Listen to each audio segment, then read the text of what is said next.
ಸ್ನೇಹಿತರೆ, ಗೃಹಲಕ್ಷ್ಮಿ ಯೋಜನೆಯ ಹಣ ಪಡಿತಿದ್ದಂತವರಿಗೆ ಎರಡು ಹೊಸ ರೂಲ್ಸ್ಗಳು ರಾತ್ರೋರಾತ್ರಿ ಜಾರಿಗೆ ಬಂದಿವೆ. ಹೌದು ಸ್ನೇಹಿತರೆ, ನಿಮಗೇನಾದ್ರೂ ಗೃಹಲಕ್ಷ್ಮಿ ಯೋಜನೆಯ ಹಣ ಇನ್ನೂ ಬಂದಿಲ್ಲ ಅಂದ್ರೆ 6ನೇ ಕಂತಿನ ಹಣ ಆಗಿರ್ಬೋದು, 2ನೇ ಕಂತಿನ ಹಣ ಆಗಿರ್ಬೋದು, 3ನೇ ಕಂತು, 4ನೇ ಕಂತು, 5ನೇ ಕಂತಿನ ಹಣ ಆಗಿರ್ಬೋದು, ಯಾವುದೇ ಒಂದು ಕಂತಿನ ಹಣ ಬಂದಿಲ್ಲ ಅಂದ್ರೆ ಈ ಒಂದು ಹೊಸ ರೂಲ್ಸ್ ಅನ್ನ ನೋಡ್ಲೇಬೇಕು. ಯಾಕಂದ್ರೆ ನಿಮಗಿಲ್ಲಂದ್ರೆ ಹಣ ಬರಲ್ಲ.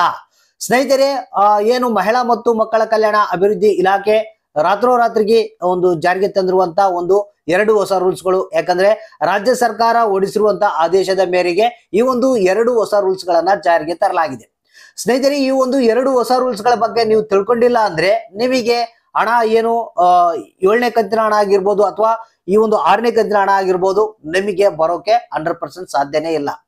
ಸ್ನೇಹಿತರೆ, ಬಹಳಷ್ಟು ಮಂದಿ ಕೇಳ್ತಾ ಇರ್ತಾರೆ, ಸರ್ ಗೃಹಲಕ್ಷ್ಮಿ ಯೋಜನೆಯ 6ನೇ ಕಂತಿನ ಹಣ ಬಿಡುಗಡೆ ಆಗಿದೆ, ಇನ್ನೂ ಬಂದಿಲ್ಲ ನಮಗೆ. ಯಾಕಂದ್ರೆ ಕೇವಲ ನಿಮಗೆ ಗೊತ್ತಿರುವ ಹಾಗೆ ಕೇವಲ ಒಂದು 30% ಜನಗಳಿಗೆ ಮಾತ್ರ ಗೃಹಲಕ್ಷ್ಮಿ ಯೋಜನೆಯ 6ನೇ ಕಂತಿನ ಹಣ ಬಂದಿರೋದು. 70% ಜನಗಳಿಗೆ ಇನ್ನೂ 6ನೇ ಕಂತಿನ ಹಣ ಬಂದಿಲ್ಲ. ಅದು ಹೋಗ್ಲಿ, ಜೊತೆಗೆ 4ನೇ ಕಂತಿನ ಹಣ, 5ನೇ ಕಂತಿನ ಹಣ ಬಂದಿಲ್ಲ. ಸೊ ಇದಕ್ಕೆಲ್ಲ ಕಾರಣ ಏನಪ್ಪಾ ಅಂತಂದ್ರೆ ಈಗ ರಾಜ್ಯ ಸರ್ಕಾರ ಮಾಡ್ತಿರುವಂತ ಹೊಸ ರೂಲ್ಸ್ಗಳು. ಹೌದು ಸ್ನೇಹಿತರೆ, ಯಾಕಪ್ಪ ಅಂದ್ರೆ ರೂಲ್ಸ್ ಪ್ರಕಾರನೇ ಹಣವನ್ನ ಬಿಡುಗಡೆ ಮಾಡ್ತಾ ಇದ್ದಾರೆ.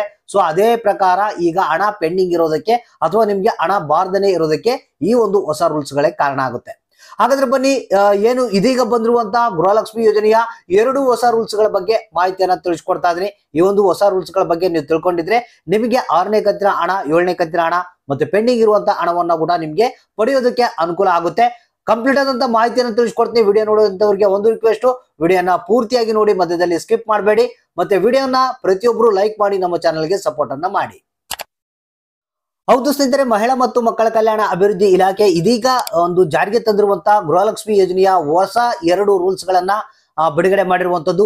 ಸ್ನೇಹಿತರೆ, ನಿಮ್ಗೆಲ್ಲ ಗೊತ್ತಿರಬಹುದು ಇದು ಯಾಕೆ ಈ ರೀತಿಯಾಗಿ ಹೊಸ ರೂಲ್ಸ್ ಗಳನ್ನ ಜಾರಿಗೆ ಮಾಡ್ತಾ ಇದಾರೆ ಅಂದ್ರೆ ಕೇವಲ ಬಡವರಿಗೆ ಮಾತ್ರ, ಬಡತನ ರೇಖೆಗಿಂತ ಕೆಳಗಡೆ ಇರುವಂತವರಿಗೆ ಮಾತ್ರ ಗೃಹಲಕ್ಷ್ಮಿ ಯೋಜನೆಯ ಹಣ ಸೇರ್ಬೇಕು ಅನ್ನೋ ಒಂದು ಕೆಲವೊಂದು ಉದ್ದೇಶಗಳ ಮೇರೆಗೆ ಈ ಒಂದು ಹೊಸ ರೂಲ್ಸ್ ಗಳನ್ನ ಜಾರಿಗೆ ತರ್ತಿದಾರಂತೆ.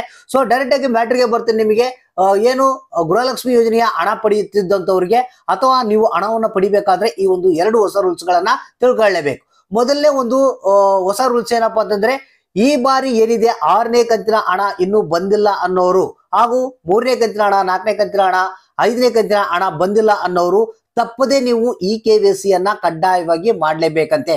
ಹೌದು ಸ್ನೇಹಿತರೆ, ಬಹಳಷ್ಟು ಮಂದಿಗೆ ಇದನ್ನ ಬಹಳಷ್ಟು ದಿನಗಳಿಂದ ಕೂಡ ಹೇಳ್ತಾ ಇದ್ದಾರೆ, ಈ KYC ಅನ್ನ ಮಾಡಿಸಿ, ಈ KYC ಅನ್ನ ಮಾಡಿಸಿ, ಇಲ್ಲಾಂದ್ರೆ 6ನೇ ಕಂತಿನ ಹಣ ಬರಲ್ಲ ಅಂತ ಹೇಳ್ತಾ ಇದ್ದಾರೆ. ಸೊ ಈ KYC ಅನ್ನ ಮಾಡೋದಕ್ಕೆ ಯಾವುದೇ ರೀತಿ ಕೊನೆ ಡೇಟ್ ಅನ್ನ ಕೊಟ್ಟಿಲ್ಲ. ಈ KYC ಅನ್ನ ಮಾಡಬಹುದು. ಈ KYC ಅನ್ನ ಎರಡು ರೀತಿಯಲ್ಲಿ ನೀವು ಮಾಡಿಸಬಹುದು. ಒಂದು, ನೀವು ಎಲ್ಲಿ ಗೃಹಲಕ್ಷ್ಮಿ ಯೋಜನೆಗೆ ಅರ್ಜಿಯನ್ನ ಸಲ್ಲಿಸಿರ್ತಾರ ಅಲ್ಲಿ ಹೋಗಿ ನಿಮ್ಮ ಈ KYC ಅನ್ನ ಮಾಡಬಹುದು. ಅಂದ್ರೆ ಅಕ್ನಾಲಜ್ಮೆಂಟ್ ಕಾಪಿಯನ್ನ ತೆಗೆದುಕೊಂಡು ಹೋಗಿ bank passbook, Aadhaar card, ration card ಇವುಗಳನ್ನ ಜೊತೆಗೆ ಸುಮ್ಮನೆ ಇಟ್ಕೊಂಡು ಹೋಗಿ ಅಲ್ಲಿ ನೀವು ಈ KYC ಅನ್ನ ಮಾಡಬಹುದು. ಅಲ್ಲಿ ಆಗಿಲ್ಲಪ್ಪ ಅಂತಂದ್ರೆ ಬ್ಯಾಂಕಿಗೆ ಹೋಗ್ಬೇಕಂದ್ರೆ ನೀವು ಗೃಹಲಕ್ಷ್ಮಿ ಯೋಜನೆಯ ಹಣ ಯಾವ ಬ್ಯಾಂಕ್ ಅಕೌಂಟ್ ಕೊಟ್ಟಿರ್ತಾರಲ್ಲ ಆ ಬ್ಯಾಂಕಿಗೆ ಹೋಗಿ ಈ KYC ಅನ್ನ ಮಾಡಿ ಅಂತ ಹೇಳಿದ್ರೆ ಅವ್ರು ಕೂಡ ಮಾಡ್ತಾರೆ. ಜೊತೆಗೆ ಬ್ಯಾಂಕ್ ಪಾಸ್ಬುಕ್, ಆಧಾರ್ ಕಾರ್ಡ್ ಎರಡನ್ನು ತೆಗೆದುಕೊಂಡು ಹೋಗಿರ್ಬೇಕು. ಈ ರೀತಿಗೆ ಎರಡು ಪ್ಲೇಸ್ ಗಳಲ್ಲಿ ನೀವು ಈ KYC ಅನ್ನ ಮಾಡ್ಕೊಳ್ಬಹುದು. ಇನ್ನು ಒಂದು ಹೊಸ ರೂಲ್ಸ್ ಏನಪ್ಪಾ ಅಂತಂದ್ರೆ ಈಗ ಯಾರು ಬಹಳಷ್ಟು ಮಂದಿ ಜನ ಪೇಚಾಡ್ತಾ ಇದ್ದಾರೆ, ಸರ್ ನಮ್ಗೆ 6ನೇ ಕಂತಿನ ಹಣ ಬಂದಿಲ್ಲ, ಬಿಡುಗಡೆ ಆಗಿದೆ ಅಂತ ಹೇಳ್ತಾ ಇದ್ರೆ.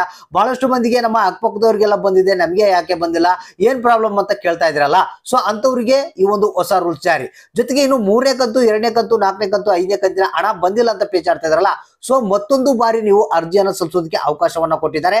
ಸೊ ನಿಮಗೆ ಯಾವುದೇ ರೀತಿ ಪ್ರಾಬ್ಲಮ್ ಸಾಲ್ವ್ ಆಗ್ತಾ ಇಲ್ಲಪ್ಪ, ನಾವು ಏನ್ ಮಾಡಿದ್ರು ಹಣ ಬರ್ತಾ ಇಲ್ಲ ಅಂದ್ರೆ ನೀವು ಮತ್ತೊಂದು ಬಾರಿ ಅರ್ಜಿಯನ್ನ ಸಲ್ಲಿಸಬಹುದಂತೆ. ಅರ್ಜಿ ಸಲ್ಲಿಸಿದ್ರೆ ನಿಮ್ಗೆ ಫ್ರೆಶ್ ಆಗಿ ಮತ್ತೆ ನಿಮ್ಗೆ ಗೃಹಲಕ್ಷ್ಮಿ ಯೋಜನೆಯ ಹಣ ಬರೋದಕ್ಕೆ ಶುರು ಆಗುತ್ತೆ. ಹಾಗಾದ್ರೆ ನೀವು ಅರ್ಜಿಯನ್ನು ಸಲ್ಲಿಸಬೇಕಾದ್ರೆ ನಿಮ್ಮ ಗ್ರಾಮವನ್ನು, ಕರ್ನಾಟಕವನ್ನು, ಬೆಂಗಳೂರನ್ನು ಬಾಪೂಜಿ ಸೇವಾ ಕೇಂದ್ರಗಳಲ್ಲಿ ನೀವು ಹೋಗಿ ಅರ್ಜಿಯನ್ನ ಸಲ್ಲಿಸಬಹುದು.